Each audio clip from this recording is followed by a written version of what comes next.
اعوذ باللہ من الشیطان الرجیم بسم اللہ الرحمن الرحیم۔ ہماری گفتگو دو امر کے بارے میں تھی۔ پہلا امر یہ تھا کہ فضولی جو چیز بیچتا ہے وہ عین ہو یا کسی کے ذمے میں دین ہو۔ آج ہم دوسرا امر پڑھیں گے۔ دوسرے امر میں یہ پڑھنا چاہتے ہیں کہ فضولی جو بیع کر رہا ہے وہ چاہے بیع عقدی ہو یا بیع مؤاتاتی ہو، اس میں کوئی فرق نہیں ہے۔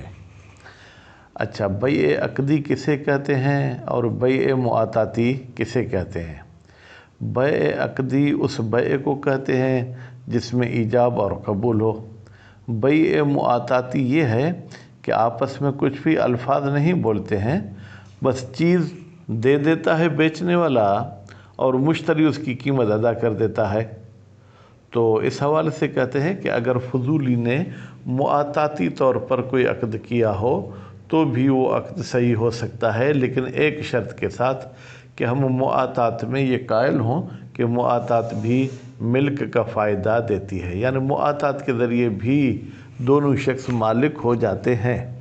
تو مؤاتات میں بھی قبض و اقباض تو ہوتا ہے۔ جب قبض و اقباض ہوتا ہے تو نتیجے میں یہ بھی معاملہ ہو جائے گا جس طریقے سے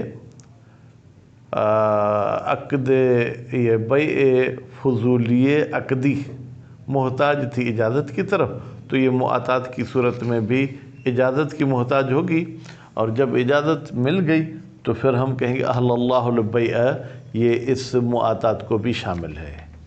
کہتے ہیں اس کے بارے میں آپ کوئی اور مؤید بھی پیش کر سکتے ہیں؟ فرماتے جی ہاں، عروۃ البارقی صاحب والی حدیث آپ کے ذہن میں ہوگی، جس میں رسول اکرم نے اسے کہا تھا کہ جاؤ بکری خرید کر لاؤ۔ وہ گیا، اس نے 1 دینار میں بکری خرید کی، پھر راستے میں وہی بکری 2 دینار کی بیچی، جبکہ رسول اکرم سے کوئی اجازت وغیرہ نہیں لی تھی۔ پھر یہ بازار میں گیا، منڈی میں گیا، اس نے پھر وہ 1 دینار کی بکری خریدی اور 1 دینار بچا لیا، آ کے رسول اکرم کے حوالے وہ بکری بھی کر دی اور 1 دینار بھی کر دیا۔ تو اب یہاں پر دیکھیں کہ یہ بھی مؤاتاتی معاملہ تھا اور رسول اکرم نے اس کے بطلان کی کوئی بات نہیں کہی۔ اچھا، اب اگر کوئی شخص کہے کہ اس قسم کے معاملے سے نہیں کی گئی ہے تو ہم کہیں گے کہ بھائی آپ علم اصول کی طرف رجوع کریں۔ علم اصول میں بھی یہ کہا گیا ہے کہ نہیں عبادت میں سبب بنتی ہے فساد کا، لیکن معاملات میں فساد کا سبب نہیں بنتی۔ خیر، پھر وہ لمبی چوڑی بحث تھی کہ وہاں پر معاملات بے منع اسباب ہیں یا مسببات ہیں۔ اس کے بعد پھر بعض لوگ کہتے ہیں کہ بھائی مؤاتات وہ صحیح ہوتی ہے کہ جس میں مالک کی رضایت بھی ہو اور اس میں جو ہے کیا ہے جناب مالک نے قصد اباحہ یا قصد تملیک کیا ہو۔ قصد اباحہ کا مطلب یہ ہے کہ مالک کا یہ ارادہ ہے کہ یہ سامنے والے بندے کے پاس میری چیز جائے تو اس کے لیے اس کو استعمال کرنا مباح ہے۔ تملیک کا مطلب ہے کہ یہ چیز جیسے ہی طرف کے پاس جائے گی تو وہ اس کا مالک ہو جائے گا، جبکہ بیع مؤاتات میں قصد اباحہ بھی نہیں ہے، قصد تملیک بھی نہیں۔ کیوں؟ اس لیے کہ قصد اباحہ اور قصد تملیک مالک کر سکتا ہے، غیر مالک نہیں کر سکتا۔ اس لیے شہید ثانی نے بھی کچھ فرمایا ہے کہ بھائی ہم مکرہ اور فضولی کے بارے میں یہ کہہ سکتے ہیں کہ مکرہ اور فضولی صرف لفظ کا قصد کرتے ہیں لیکن اس کے معنی کا قصد نہیں کرتے ہیں۔ معنی کا قصد یعنی کون سا؟ یہ اباحہ اور تملیک والا غیر مالک نہیں کر سکتا۔ تو بہرحال اس حوالے سے گویا کہ شہید ثانی اس معاملے پر کوئی اعتراض کر رہے ہیں۔ فرماتے ہیں کہ یہ ان کا اعتراض بھی اپنی جگہ پر ٹھیک نہیں ہوگا، کیونکہ ہم نے یہ کہا ہے کہ بھائی مؤاتات میں اور جو ہے وہ معاملہ عقدی میں کوئی فرق نہیں ہوتا ہے۔ عقدی قولی معاملہ ہے اور مؤاتات جو ہے وہ عملی معاملہ ہے۔ جب وہ عملی معاملہ ہے تو یہ بھی معاملہ ہو گیا۔ اگر قولی کو آپ صحیح مانتے ہیں تو نتیجے میں آپ کو عملی عقد کو بھی صحیح ماننا پڑے گا۔ اس کے بعد پھر فرماتے ہیں کہ اگر کوئی شخص یہ کہے کہ معاطات میں قبض کے ساتھ ساتھ رضایت بھی شرط ہے، تو بھی ہم یہ کہیں گے بھائی اگر قبض کو آپ علت تامہ نہیں مانتے عقد کے لیے تو بھی جزء العلت یقیناً ہے، نتیجے میں معاطات والے کو صحیح کہنا پڑے گا۔ اب مزید اس کے بارے میں عبارت میں ہم کچھ دیکھیں گے اور پڑھیں گے۔ بسم اللہ الرحمن الرحیم۔ الثانی یعنی الامر الثانی، دوسرا امر، الظاہر انہو، ظاہر یہ ہے کہ شان یہ ہے، لا فرق فیما ذکرنا، کوئی فرق نہیں ہے فیما، اس بات میں جس کو ہم نے ذکر کیا۔ بھائی آپ نے پتہ نہیں کون سی بات کو ذکر کیا تھا، من آ کے اسے بیان کرتا ہے، من اقسام بیع الفضولی، ہم نے بیع فضولی کے جو اقسام بتائے تھے کہ کبھی جو ہے عین کی صورت میں ہوتا ہے، کبھی دین کی صورت میں ہوتا ہے۔ اب لا فرق بین البیع العقدی والمعاطات، چاہے آپ بیع عقدی کریں چاہے بیع معاطات کریں، کوئی فرق نہیں ہے۔ کیوں؟ بناء علی افادت المعاطات للملک، یہ بنا رکھتے ہوئے کہ یہ معاطات بھی ملک کا فائدہ دیتی ہے۔ اذ لا فارق بین المعاطات و بین العقد، اس لیے کہ کوئی فرق نہیں ہے اس ملکیت کے حوالے سے معاطات میں اور عقد میں۔ فإن تقابض بین الفضولیین، بتحقیق تقابض باب تفاعل کا مصدر ہے تو اس میں مشارکت والی معنی ہوگی، یعنی یہ جو دونوں فضولی ایک دوسرے کو قبض کراتے ہیں، ٹھیک ہے، یا کبھی عقد میں دونوں طرف فضولی نہیں ہوتے ہیں، اور فضولیین و اصیلین، یا ایک شخص فضولی ہے، مثلا بائع فضولی ہے، خریدار اصیل ہے، یا خریدار فضولی ہے اور بائع اصیل ہے۔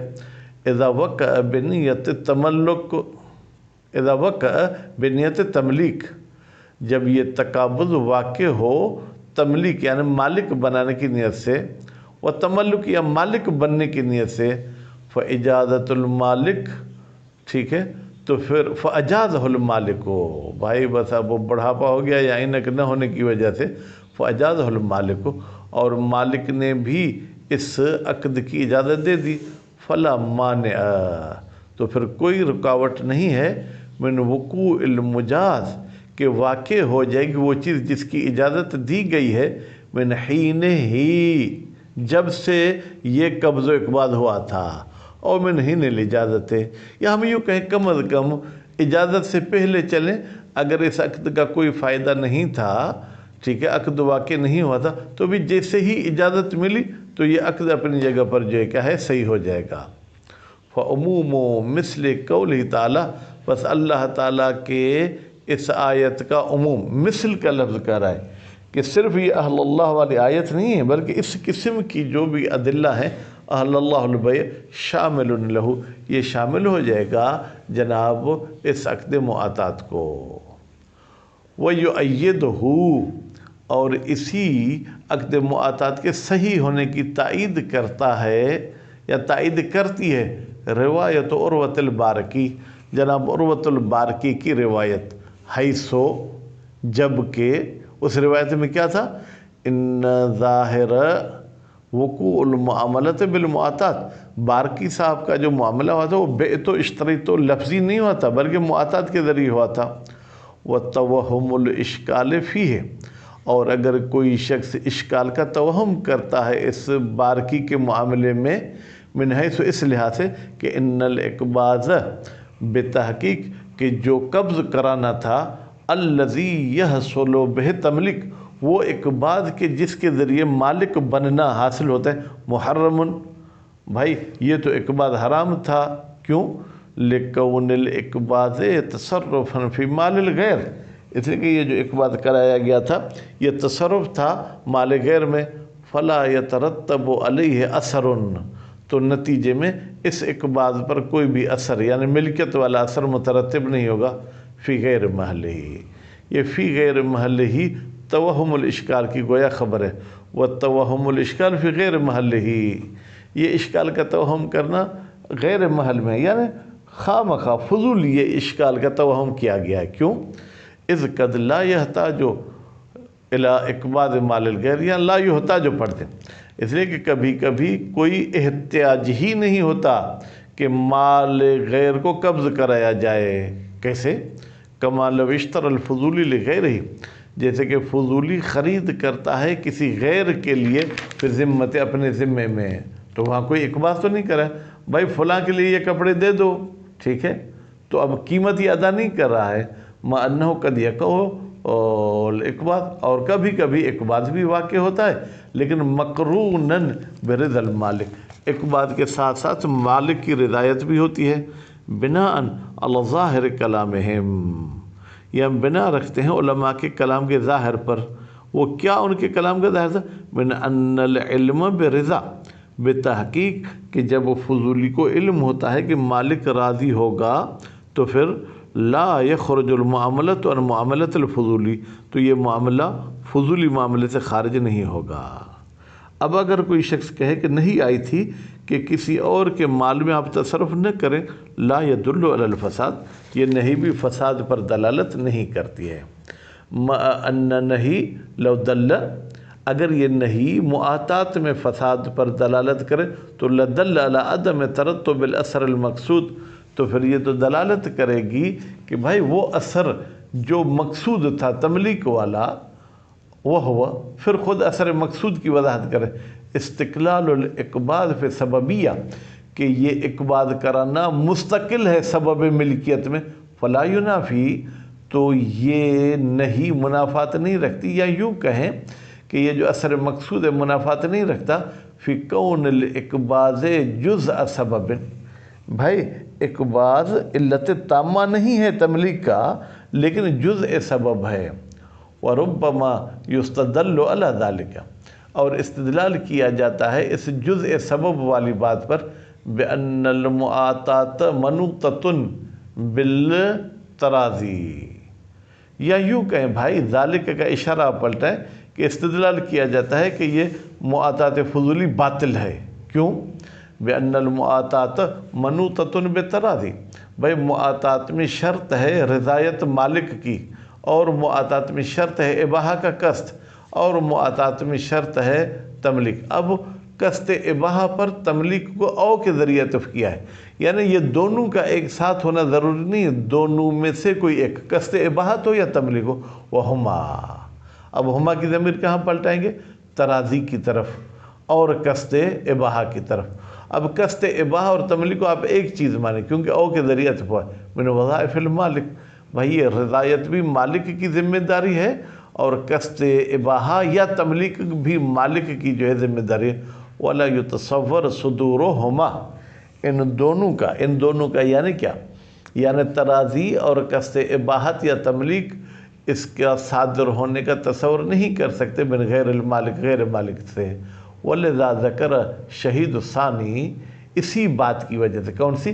کہ تراضی اور قصد اباحہ یہ مالک کے وظائف میں سے ہے، اس میں شہید ثانی نے کیا فرمایا ہے؟ ان المکرہ والفضولی، بتحقیق کہ وہ بندہ جس کو اکراہ کے طور پر کوئی عقد کرایا جاتا ہے یا فضولی، قاصدان للفظ، وہ دونوں لفظ کا تو قصد کرتے ہیں، بے تو اشتریتوں کا، دون المدلول، لیکن وہ مدلول کا قصد نہیں کرتے ہیں۔ وذکر، اور شہید ثانی نے ذکر کیا ہے، ان قصد المدلول لا یتحقق من غیر المالک، بھائی مدلول لفظ کا قصد غیر مالک سے متحقق نہیں ہو سکتا ہے۔ وہ مشروطۃ ایضا، اب یہ بھی گویا کہ بطلان کی ایک اور علت بیان کر رہے ہیں، وہ مشروطۃ، یعنی اور اسی طریقے سے یہ جو معاطات ہے اس میں شرط لگائی گئی ہے، ایضا، یعنی جیسے اوپر ہم نے کہا تھا کہ مدلول کا بھی قصد ہونا چاہیے، بالقبض والاقباض من الطرفین، وہ یہ ہے کہ قبض اور اقباض ہونی چاہیے دونوں طرف سے، یعنی موجب اور قابل کہیں یا بائع اور مشتری سے، او من احدہما، یا ان دونوں میں سے کسی ایک کی طرف سے تو قبض و اقباض ہونا چاہیے، لیکن مقارنن للامرین، یہ قبض و اقباض ملے ہوئے ہوں دونوں امروں کے ساتھ۔ دو امر کیا ہیں؟ اباحہ اور قصد اور تملیک، ان دونوں کے ساتھ جو ہے کیا ہے وہ ملے ہوئے ہونے چاہیے۔ ولا اثر لہو، اور کوئی اثر نہیں اس قبض و اقباض کا الا اذا صدر من المالک او باذن المالک، مگر یہ کہ یہ قبض و اقباض مالک کی طرف سے ہو یا کسی ایسے بندے کی طرف سے ہو جس کی مالک نے جس کو اجازت دی ہے۔ وفی ہے فرماتے ہیں کہ بھائی ہم اس شہید ثانی کی عبارت پہ ان کے نظرے پہ اعتراض کرتے ہیں۔ وہ کیا اعتراض ہے؟ ان اعتبار القبض والاقباض فی المعاطات، بتحقیق کہ قبض اور اقباض کا معتبر ہونا کس میں؟ عقد معاطات میں، عند من اس مولوی کے نزدیک اعتبرہ جو اس قبض و اقباض کو معتبر سمجھتا ہے معاطات میں، انما ہوا، بھائی علت کو دیکھیں کہ وہ قبض اقباض کو کیوں معتبر سمجھتا ہے۔ انما ہوا بتحقیق یہ اعتبار قبض و اقباض اس لیے کہ لحصول انشاء تملیک او الاباحہ، تاکہ حاصل ہو جائے تملیک یا اباحہ، فہو عندہم من الاسباب الفعلیت، تو نتیجے میں یہ قبض و اقباض جو ہے کیا ہے، یہ قولی سبب نہیں ہے بلکہ اسباب فعلیہ میں سے ہے۔ کما صرح شہید، جب بھی بیٹا شہید بغیر کسی قیدوں سے مراد شہید اول ہے، فی قواعد ہی، انہوں نے اپنی قواعد کتاب میں یہ بات تصریح کی ہے، والمعاطات عندہم عقد فعلی، بھائی یہ قبض و اقباض اسباب فعلی ہیں، ٹھیک ہے، اور معاطات عقد فعلی ہے۔ ولذا ذکر بعض الحنفیہ، اسی عقد فعلی کے حوالے سے ذکر کیا ہے بعض حنفیوں نے، القائلین بلزوم المعاطات، جو قائل ہیں کہ معاطات بھی عقود لازمہ میں سے ہے، ٹھیک ہے، انہوں نے کیا ذکر کیا ہے؟